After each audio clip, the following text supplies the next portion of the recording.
Ma'am Joy. Ma'am, marami na ho kayong nainom eh. Hatid ko na ho kayo sa room niyo. No, Ma'am.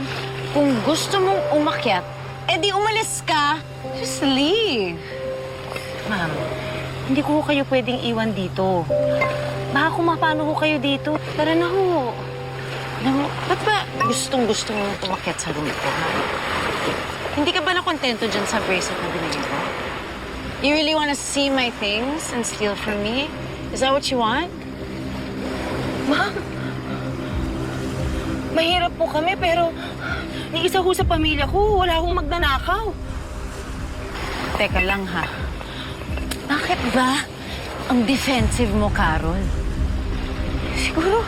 Siguro magnanakaw ka talaga. Di kaya pati asawa ko, ninakaw mo na yun. Ma'am, lasing na ho talaga kayo.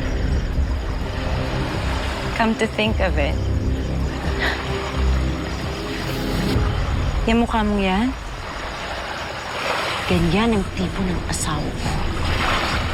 Hindi kaya ikaw yung kabit niya? Hindi po. Ha? Ma'am, hindi ko po kilala yung asawa ninyo. Parang umiiwas ka. Kasi totoo yung sinasabi ko, ha? Ikaw yung kabit ng asawa ko, ha?